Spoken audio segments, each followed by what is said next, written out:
Ceci est un livre audio autogénéré par Google. Collection géopolitique mondiale. Dirigé par Moyila Tshiyembe. L'objet de la collection géopolitique mondiale est de susciter les publications dont la vocation est double. D'une part, donner un sens aux mutations provoquées par la mondialisation, étant donné la perte des repères du monde ancien et la nécessité d'inventer des repères du monde nouveau. D'autre part, analyser la complexité des enjeux territoriaux, des rivalités des intérêts et de stratégies qui poussent les acteurs à user de la force ou de la diplomatie, pour modifier ou tenter de modifier le rapport de force, ressources naturelles, humaines, culturelles, selon des idéologies qui les animent. À cette fin, la prospective et la pluridisciplinarité sont des approches privilégiées. Déjà paru. François-Xavier Nkumisongo Vavi Fabio, La sorcellerie chez les dignes de la rez-de-chaussée 2015. Adrien Banwityikantekangi, Vers un nouveau droit international des réfugiés écologiques 2014. Patrick Wenda TTSHILUMBA, L'orientation scolaire et professionnelle en RD Congo 2014.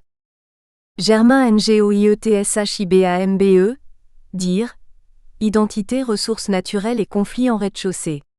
Défis méthodologiques et voies de sortie, 2013. Evelyne Garnierarli, Dire, La licence scientifique dans l'espace francophone, essai de référentiel de connaissances et de compétences, 2014. Du même auteur. Evelyne Garnierarli, Le doctorat scientifique dans le monde francophone 2010. Evelyne Garnierarli, sous la direction Travailler en interdisciplinarité dans la recherche en sciences et technologies, 2011. Evelyne Garnierarli, sous la direction La licence scientifique dans l'espace francophone, essai de référentiel de connaissances et de compétences, 2014. Avant-propos. Nous espérons que les universitaires du domaine sciences et technologies, des pays francophones se réapproprient cette réflexion et l'enrichissent à l'aune de leurs débats et de leurs enjeux nationaux. Le Bureau permanent de la CIRUISEF. Réseau institutionnel de l'AUF. Professeur. Evelyne Garnierarli, présidente. Professeur Jean-Maury Wamba, premier vice-président. Représentant l'Afrique centrale, les Grands Lacs et l'Océanie. Professeur. Alim Neimne, et vice-président. Représentant le Moyen-Orient. Professeur Jean-Marc Brotteau. Représentant l'Europe. Professeur. Guiach Ditouba Ngoma. Représentant les Amériques, Canada. Professeur. Isabelle Glito. Représentant l'Afrique de l'Ouest. Professeur. Nadine Tézé. Représentant l'Europe. Professeur. Mohsin Zouak. Représentant le Maghreb. La CIRUISEF. Conférence internationale des responsables des universités et institutions scientifiques d'expression française. Réseau institutionnel de l'AUF. Et l'Université Mohamed V Agdal, Faculté des sciences. Rabat, Maroc. Réflexion autour de la formation d'un enseignant scientifique. Un enjeu majeur pour l'espace francophone. 17 au 21 novembre 2014. Synthèse des travaux.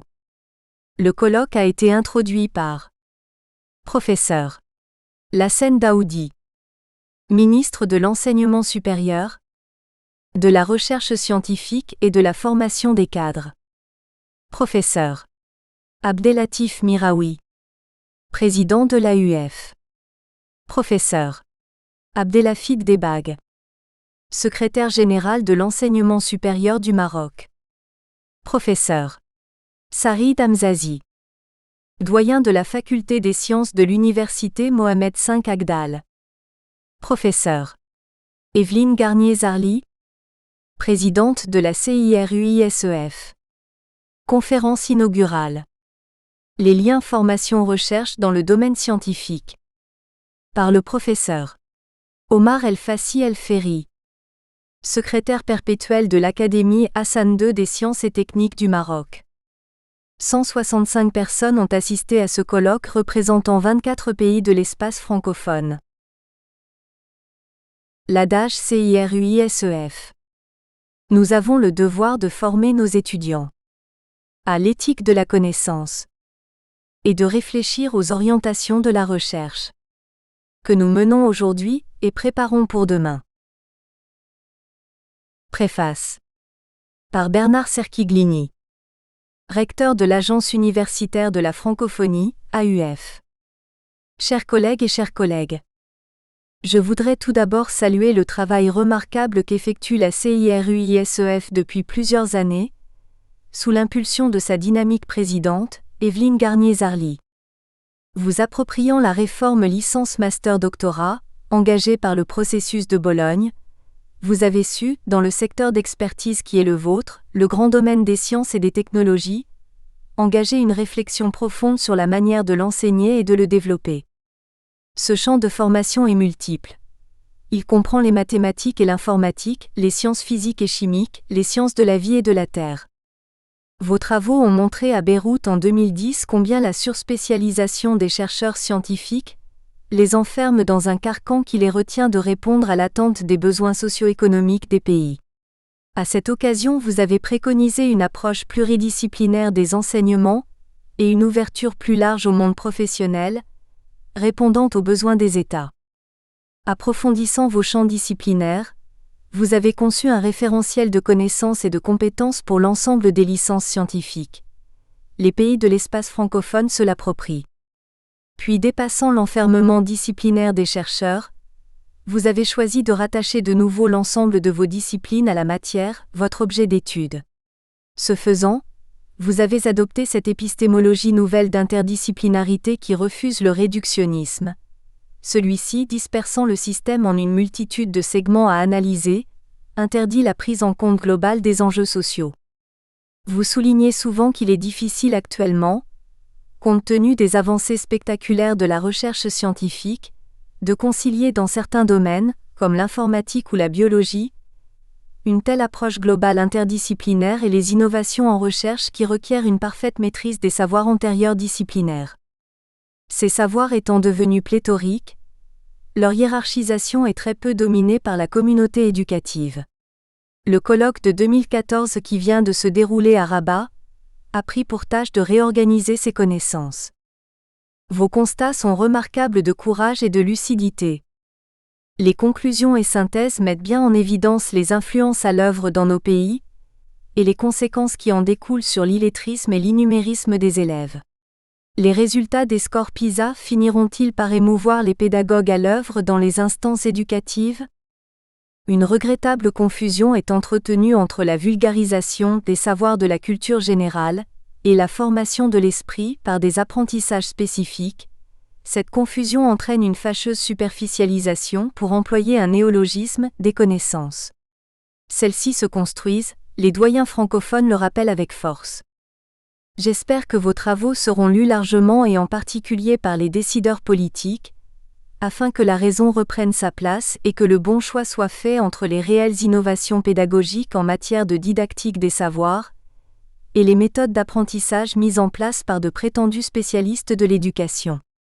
Ce choix sera éclairé par le constat lucide que vous avez dressé et la féconde réflexion que vous avez eu le courage de conduire. Introduction. Discours d'accueil. Par Saïd Hamzazi, doyen de la Faculté des sciences de Rabat. Université Mohamed V, Rabat. Monsieur le ministre de l'Enseignement supérieur, de la Recherche scientifique et de la formation des cadres. Monsieur le secrétaire perpétuel de l'Académie des sciences et techniques Hassan II. Monsieur le secrétaire général du ministère de l'Enseignement supérieur, de la Recherche scientifique et de la formation des cadres. Monsieur le président de l'Agence universitaire de la francophonie. Madame la présidente de la Conférence internationale des responsables des universités et institutions scientifiques d'expression française. Messieurs les présidents d'université. Mesdames et messieurs les doyens et directeurs d'établissements universitaires, chers collègues, chers étudiants, Honorable assistance.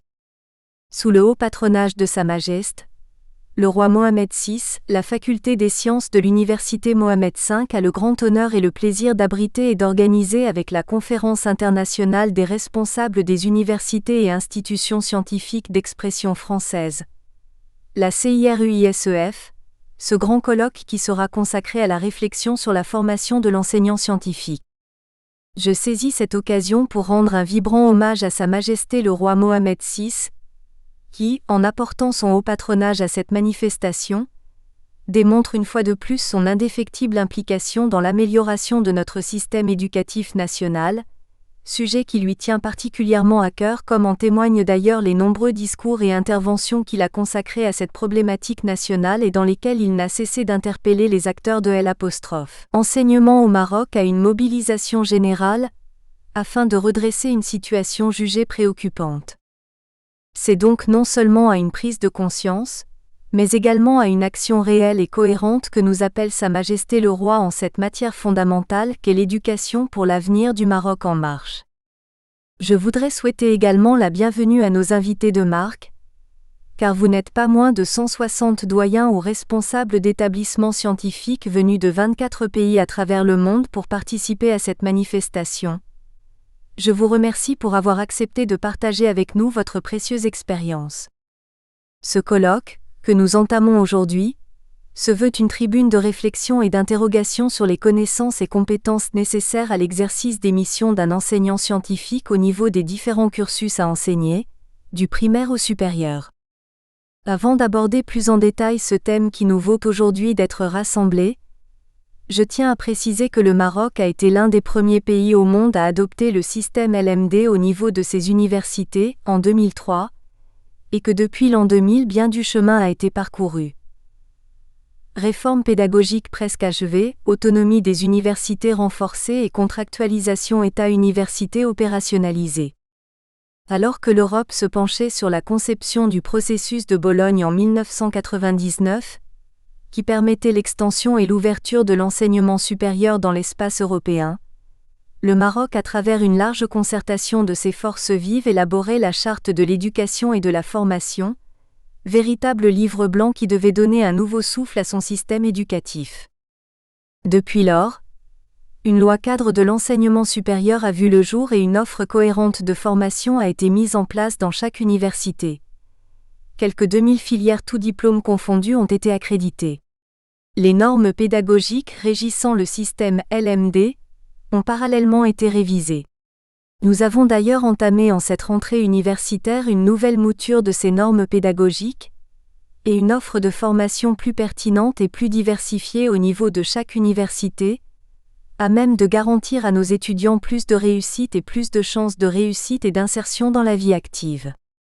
Malheureusement, malgré toutes ces innovations et ces changements dans la gouvernance de notre système d'éducation et de formation, malgré les immenses efforts d'adaptation que nos enseignants ont dû déployer, force est de constater que le résultat est bien en dessous de nos espérances.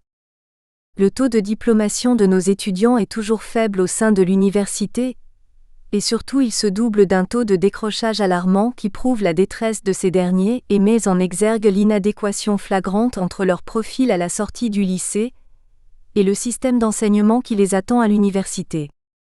Et pour cause, pour ne citer que cela, en arrivant dans nos facultés, particulièrement dans les filières scientifiques, l'étudiant change de langue véhiculaire. Après avoir passé cette année à étudier les sciences en arabe, il devra intégrer en quelques semaines un nouveau lexique scientifique en français, très lourd puisque de niveau universitaire. Il devra s'efforcer de comprendre ses professeurs qui lui dispenseront un enseignement dans une langue qu'il est loin de maîtriser. Quand on sait qu'en dehors de tout problème de langue, la transition secondaire supérieure est déjà un cap difficile pour la majorité des étudiants qui doivent s'adapter à un nouveau rythme et à de nouvelles méthodes de travail, on comprend aisément l'incroyable effort que l'on demande à nos étudiants. Comment s'étonner alors de ce taux de décrochage anormalement élevé ? Rajoutons à cela qu'outre cette sorte de schizophrénie linguistique à laquelle doit faire face l'étudiant, un autre problème majeur vient compliquer son parcours, l'inadéquation entre la pédagogie de l'enseignement secondaire et celle du supérieur. Nos enseignants qui sont parmi nous aujourd'hui pourront tous vous le confirmer. Nous constatons tous les jours que nos étudiants sont très insuffisamment formés pour la réflexion, l'autonomie et la prise d'initiative. Pour être caricatural, je dirais que nos étudiants ont tendance à se comporter un peu comme des disques durs qui emmagasinent l'information mais ne la traitent pas, un effet pervers qui découle à mon sens de la surcharge des programmes du secondaire avec une pléthore d'informations dans certaines disciplines, ne laissant pas de place à la réflexion, au raisonnement et à la pensée critique.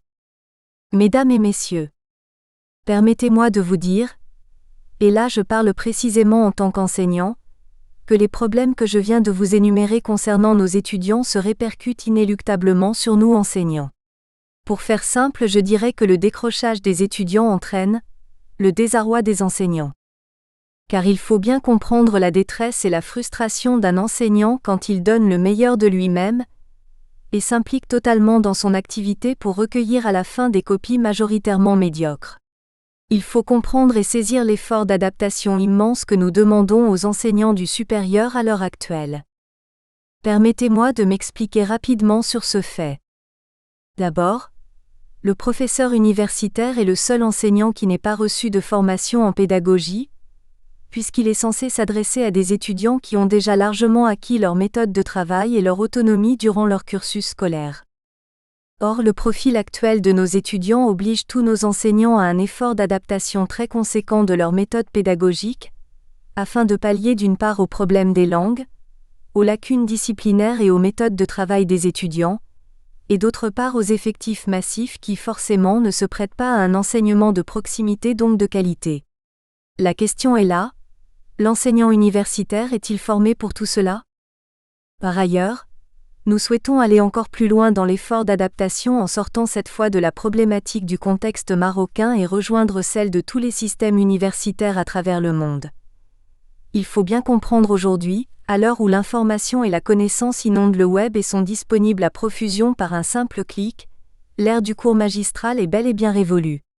Le professeur universitaire doit désormais mettre en œuvre une pédagogie adaptée aux différentes situations, dont celle évoquée si haut. Le salut ne viendrait-il pas justement de cette pédagogie dite inversée, donnant la priorité à la proximité et à l'interaction directe avec les étudiants, après qu'ils aient acquis les connaissances suffisantes sur la multitude de supports qui sont aujourd'hui mis à leur portée ? Récemment, un rapport de la Banque mondiale a mis en exergue le capital immatériel conséquent dont dispose le Maroc au vu de son classement international, capital incarné par ses ressources humaines. Toutefois, malgré cette richesse renouvelable considérable, ce Maroc nouveau auquel nous aspirons tous devra pouvoir compter sur des citoyens de plus en plus et de mieux en mieux formés pour faire face aux défis prometteurs qu'il s'est lancés. Plus que jamais, nous sommes profondément convaincus que chaque enfant qu'on enseigne est un homme qu'on gagne, comme disait Victor Hugo. Partant de la responsabilité sociale qui lui incombe, l'université, en tant que lieu de savoir et de culture, doit se fixer pour mission de former l'élite et le citoyen de demain. C'est dans cet esprit, à titre d'exemple, que sous la présidence du chef du gouvernement, un projet gouvernemental a été lancé l'année dernière consistant à former 10 000 cadres pédagogiques à l'horizon 2016. L'université marocaine, à travers ses écoles normales supérieures et ses écoles normales supérieures de l'enseignement technique, s'est alors engagée dans ce grand projet de formation des futurs cadres, par le développement de programmes adaptés pour l'acquisition de compétences pédagogiques et didactiques nécessaires pour exercer le métier d'enseignant au niveau secondaire dans le secteur privé ou public.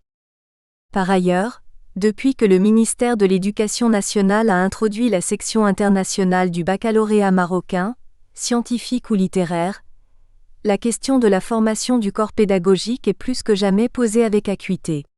Serons-nous en mesure d'offrir une véritable opportunité à notre enseignement public pour gagner en compétitivité ? Ou bien risquons-nous d'être à nouveau confrontés à une nécessaire remise à niveau des enseignants concernés ? Mesdames et messieurs, vous conviendrez tous avec moi qu'à la suite de ce rapide état des lieux de notre système d'enseignement, l'opportunité d'un congrès de la CIRUISEF, instance par excellence de concertation et de réflexion sur l'enseignement universitaire scientifique dans le monde francophone, est largement justifiée au regard des changements et des améliorations que nous souhaitons instaurer dans nos méthodes pédagogiques. L'expérience et les conseils avisés des nombreux responsables issus de différents systèmes universitaires à travers le monde nous seront d'une extrême utilité pour construire notre feuille de route. Mesdames et messieurs, les enseignants sont la clé de voûte de tout système éducatif. Il va de soi que la qualité de leur formation est un enjeu déterminant de la qualité de l'enseignement dispensé aussi bien dans les écoles primaires, les collèges, les lycées qu'à l'université. Ils contribuent à l'élaboration des programmes, aux évaluations, à l'établissement des normes pédagogiques en plus de l'apprentissage des étudiants. Il s'agit donc pour nous aujourd'hui d'évaluer dans quelle mesure leur formation les prépare à tout cela, en nous focalisant sur l'enseignant scientifique.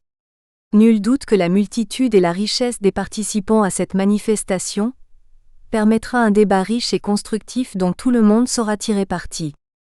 Pour finir, je citerai cette phrase d'Edgar Morin qui, à mon sens, résume parfaitement ce que devrait être la vocation d'un enseignant. Le caractère fonctionnel de l'enseignement conduit à réduire l'enseignant au fonctionnaire. Le caractère professionnel de l'enseignement conduit à réduire l'enseignant à l'expert. L'enseignement doit redevenir non plus seulement une fonction, une spécialisation, une profession, mais une tâche de salut public, une mission. Et n'oublions pas, nous tous enseignants ici présents, que comme le disait Leibniz, celui qui est maître de l'éducation peut changer la face du monde. En réitérant mes remerciements à toutes les personnes qui ont contribué de près ou de loin à la réussite de cette manifestation, je souhaite plein succès à nos travaux et souhaite à tous nos invités un agréable séjour à Rabat. Merci pour votre attention. Conférence d'introduction, la CIRUISEF, les enjeux du colloque. Par Evelyne Garnier-Zarly, présidente de la CIRUISEF. Monsieur le ministre. Monsieur le secrétaire perpétuel de l'Académie des sciences. Distingués invités. Chers collègues. Chers étudiants. Mesdames et messieurs. Mon exposé est subdivisé en deux parties, le résumé de nos travaux antérieurs puis les enjeux et objectifs du colloque d'aujourd'hui. Mais en liminaire, permettez-moi de vous dire quelques mots sur notre conférence. La CIRUISEF est un réseau institutionnel de l'Agence universitaire de la francophonie, AUF, qui elle-même est une agence intergouvernementale et un opérateur direct de la francophonie pour l'enseignement supérieur et la recherche.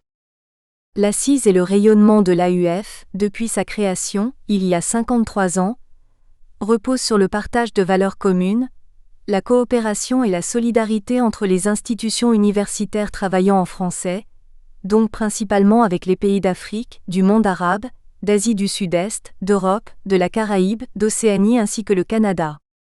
La CIRUISEF couvre ainsi un large périmètre en termes de géographie, mais aussi en termes de discipline, puisqu'elle regroupe les mathématiques, la physique, la chimie, la biologie, la géologie, les technologies, l'informatique.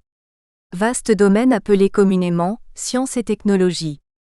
La CIRUISEF regroupe actuellement 162 doyens et directeurs de facultés, d'écoles ou d'instituts représentant 27 pays francophones. Ce périmètre de direction scientifique est un périmètre exceptionnel, car unique dans sa structuration pour réfléchir globalement et plus en profondeur aux enjeux des diplômes scientifiques, leur professionnalisation et leur incidence sur la recherche future, car chacun dans ce réseau partage des valeurs communes et un langage scientifique commun. Le domaine d'action des doyens et directeurs est suffisamment vaste pour que nous nous affranchissions des carcans corporatistes de chaque discipline, et pas assez vaste pour ne pas tomber dans l'homogénéisation des grands principes qui régissent l'université et tous ses domaines de formation. Néanmoins, ce périmètre est difficile à appréhender, car les enjeux sont aussi politiques et économiques et bien sûr porteurs de compétitivité. De plus, les moyens humains et matériels des pays de l'espace francophone présentent parfois des différences abyssales dans les facultés et les écoles scientifiques. Première partie, rappel des travaux antérieurs. Je vais à présent, en quelques diapositives, vous faire un bref récapitulatif des travaux de ces 8 dernières années, afin que chacun se réapproprie notre réflexion et comprenne mieux le thème et les enjeux de ce colloque. Nous travaillons depuis 8 ans, le système LMD, appelé processus de Bologne, selon la progression suivante: la réforme, licence, master, doctorat, recherche, professionnalisation, référentiel, licence. Chacun est riche de cette contribution. Et c'est donc dans cet esprit de partage d'expérience, loin de la concurrence mondiale imposée, que nous nous réunissons. Nous savons que notre degré de réflexion influencera la formation des générations futures, ces jeunes étudiants qui nous confient leur avenir. Nous n'avions pas le droit de ne pas prendre le temps d'y réfléchir. L'accroissement des connaissances et les enjeux actuels de la recherche et du développement dans le secteur scientifique nécessitent non seulement la restructuration des connaissances académiques, mais aussi des compétences sur l'intégration de ces savoirs lors de la mise en pratique tant en recherche que dans les professions. La réforme LMD a été un formidable outil de réflexion et de remise en question. Quelle était notre toile de fond? Les universités sont confrontées à une multitude de défis à relever, dont une massification de l'enseignement avec comme corollaire une forte hétérogénéité des publics, un nombre élevé d'échecs et d'abandons malgré la mise en place de dispositifs structurels de promotion de la réussite et une tension permanente entre démocratisation de la formation et sélection, entre égalité des chances et inégalité de moyens. Les grands secteurs d'activité et la professionnalisation? Permettez-moi de rappeler des chiffres, qui parfois ne sont pas perçus sous cet angle. Sur 1000 étudiants inscrits en première année de faculté de sciences, seulement 16 à 25 feront un doctorat et 6 à 10 d'entre eux seront chercheurs ou enseignants-chercheurs. Soit 1% de la cohorte. 9% seront enseignants du primaire et de secondaire.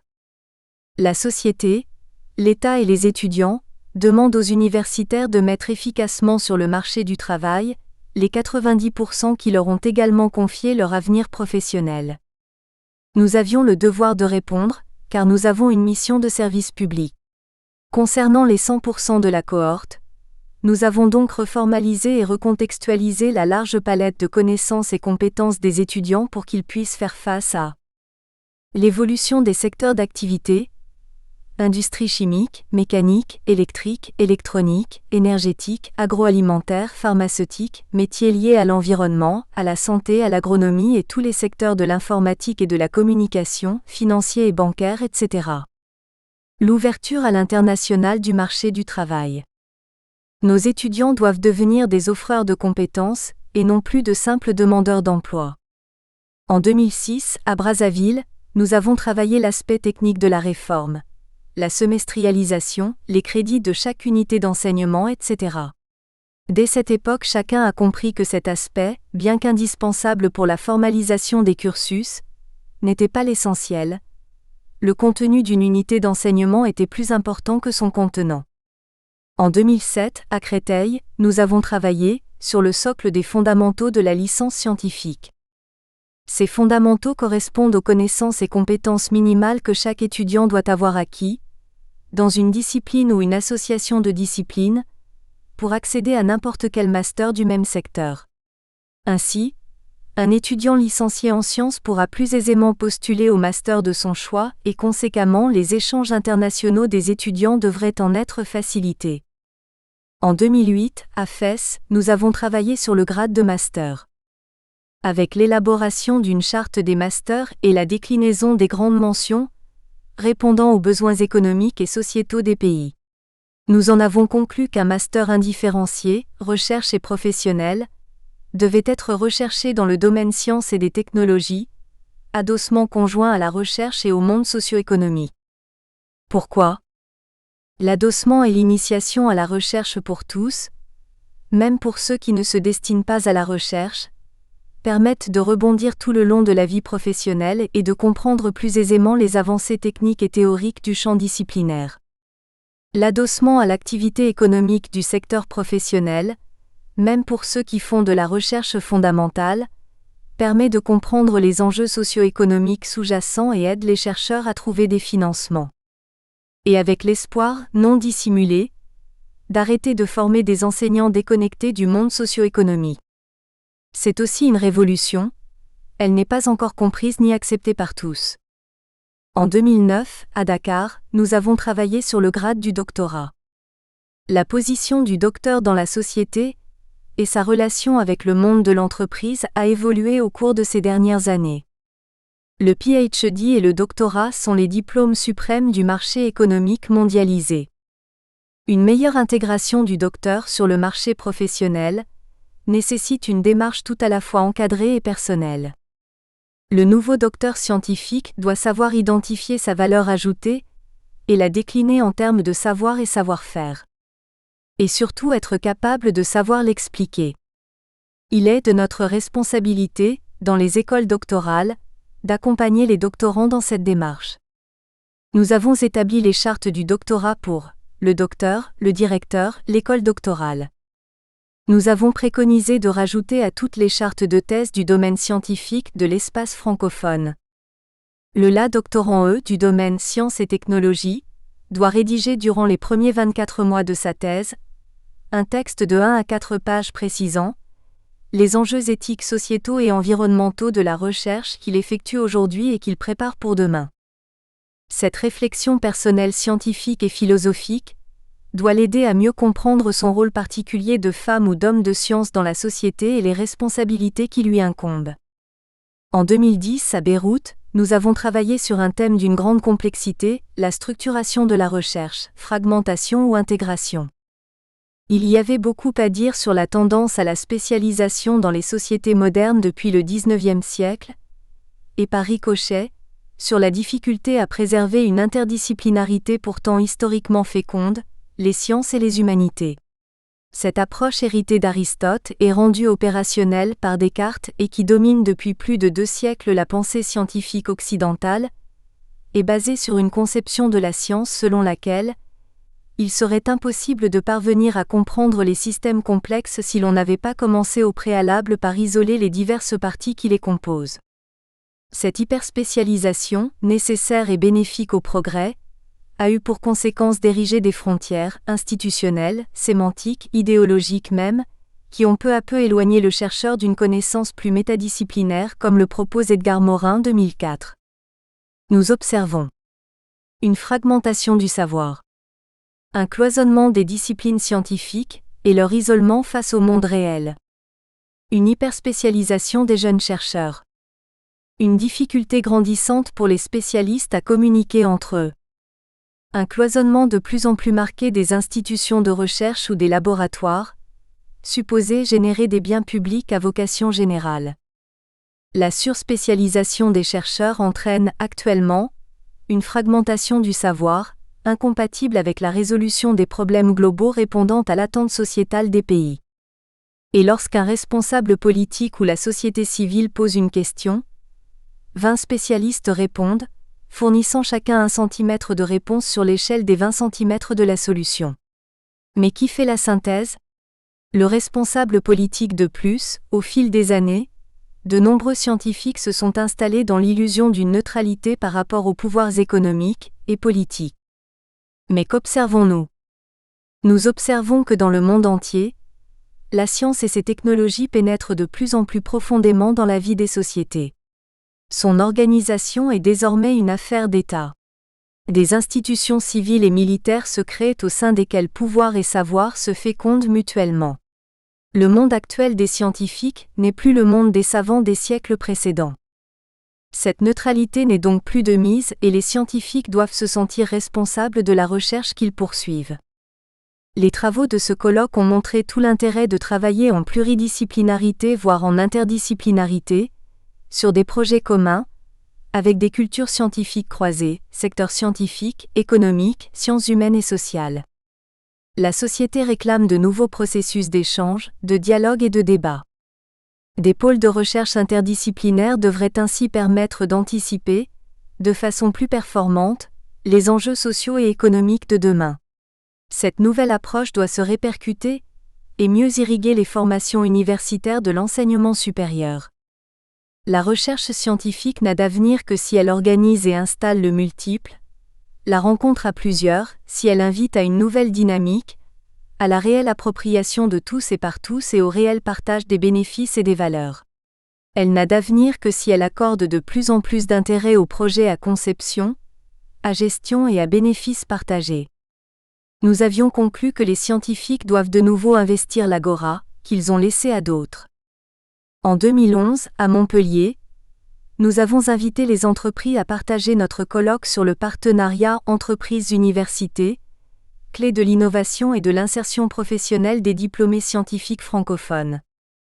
Au nord comme au sud, les universités sont interpellées sur leur rôle et leur place dans la chaîne de l'innovation, et par là même dans le développement économique. Le renforcement des relations avec les entreprises est aujourd'hui la pierre angulaire de la modernisation de l'enseignement supérieur. Mais cet interfaçage n'est pas encore suffisant, car la structuration fragmentée de la recherche fondamentale a souvent éloigné les universités du monde économique. De plus, il apparaît que les freins d'un travail commun sont avant tout liés à la difficulté des entreprises comme des universitaires de comprendre le monde de l'autre et de s'y adapter, en termes de langage et de gestion du temps.